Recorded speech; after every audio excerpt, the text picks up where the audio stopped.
No need to worry, Bleed Bros. I've got you covered with a Rend build guide here today. Now, this one is absolutely more than capable of clearing all of the hardest content in the game. Actually, what you're watching in the background is me playing this in a tier 100 on hardcore, so it can survive anything. It's more than capable of killing everything. May not be the best bosser in the world, but it definitely has one of the most satisfying wave clears of any of the builds I've done today. And don't worry, because you're not going to need 2 uber uniques to make it work. Now, as always, I'll be going through all of the key fundamentals of the build, how it works, why it works, how to play it, all of that good stuff. But a lot of people don't seem to be able to find the build planner down in the description, so I'm going to say it a little earlier in this one. The build planner is down in the description.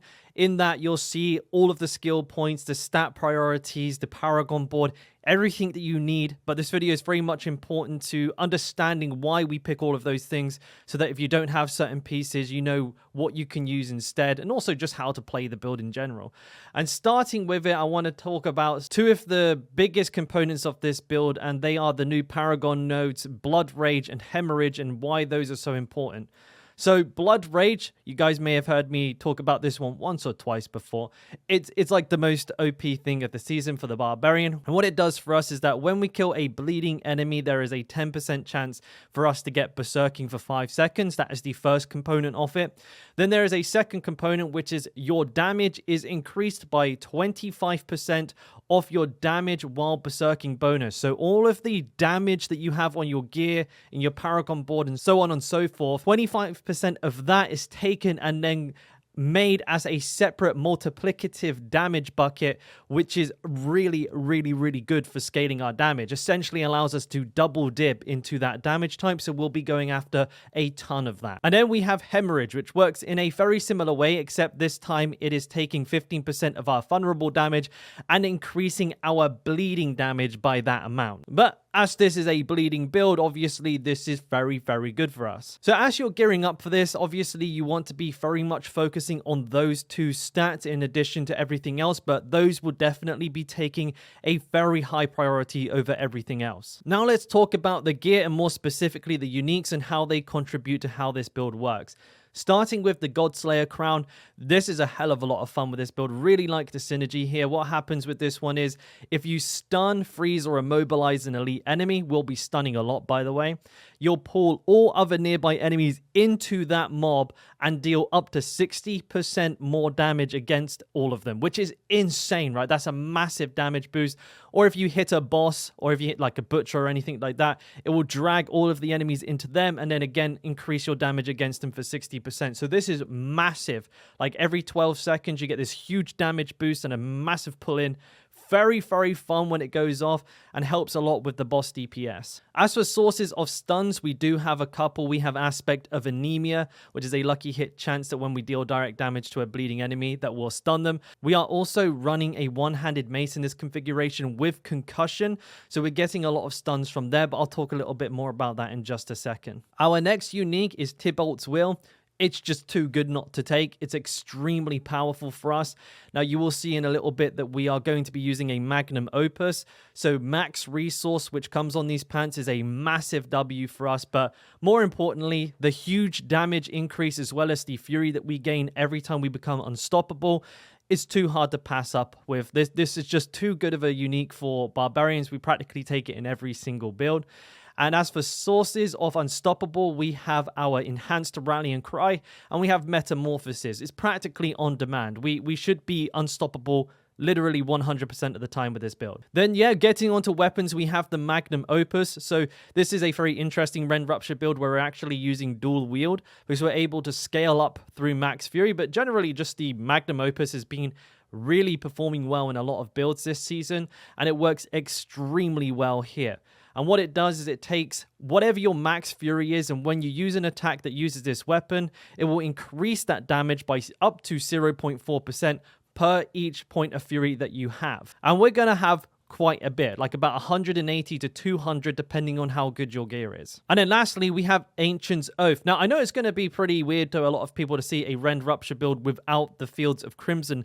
However, there seems to be a bit of a bug with it right now where the pool of blood isn't forming, but it's also just kind of falling behind, especially when you have the Ancient's Oath here, which just absolutely cracked at the moment. So we have damage while berserking and vulnerable damage on the weapon. So immediately, Blood Rage, Hemorrhage, absolutely loving this one. And then we have Steel Grasp having 2 extra chains, so it pulls in an absolute crap ton of enemies, and we deal 50% increased damage to them. So you can probably start to see why this is so powerful. We get 40% damage from our pants, we get 60% from our helmet, and then we get 50% from the Ancient's Oath. So there's a lot of really powerful damage bonuses coming together in this build. Now, when it comes to Vampiric powers, we're using first Prey on the Weak, which gives us a really nice damage boost to enemies that are vulnerable, which is very easy to maintain with a bleed build like this. Of course, like I mentioned before, we have Metamorphosis. This allows us to not only curse enemies, which will in turn make them vulnerable because we have Prey the Weak, but it also gives us that pretty much on-demand source of Unstoppable that we can use to proc Tybalt's Will and get out of CCs. With this, you're like practically invincible. And next is Ravenous, and what this does is it's a lucky hit chance to increase our attack speed by 40% of our total movement speed, which is really, really high as a Barbarian. You know, we get bonus movement speed through Rallying Cry, we get bonus movement speed through the Ghost Walker aspect, which we'll be running, and that is practically always up because we always have Unstoppable, and Berserking also has a movement speed bonus on it as well. So we are absolutely flying and getting very, very good value out of Ravenous here. Next, we have Undying. This heals us for 3% of our life every time we cast a skill. Now, with the attack speed we have in this build, this is an insane amount of life that we can basically heal for more or less anything with this one. And finally, we have Flowing Fangs. Pretty much a must-have for any bleed build. If an enemy is cursed or if they are moving, it increases our dot damage by 60%. So it's very easy to see why that's a good pick here indeed. So then, how do we make best use out of this build? Well, the first thing you're going to want to do is make sure you're maintaining your Berserk uptime. There's a lot of bonuses involved with being Berserking.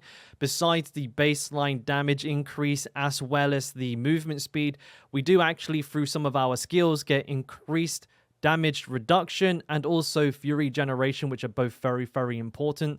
We are using unconstrained, so it should be very easy to have quite a large uptime on Berserking without really having to think about it.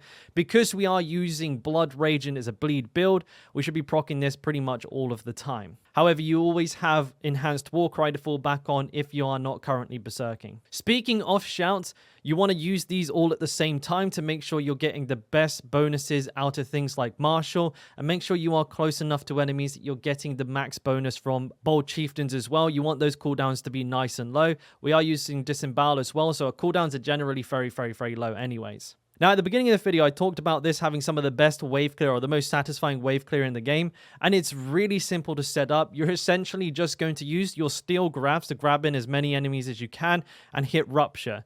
Rupture will deal more damage the more enemies it hits. Basically, the AoE that it does is multiplied by the amount of enemies you skewer with it.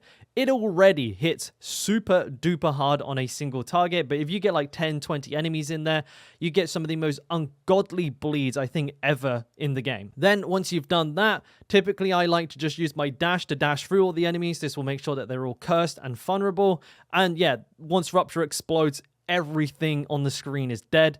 Very, very satisfying and actually an incredibly good wave clear time. Like getting through a tier 100, very, very reasonable with this build. Now, when it comes to bosses, admittedly, this is not this build's strong point. It will absolutely kill a tier 100 boss.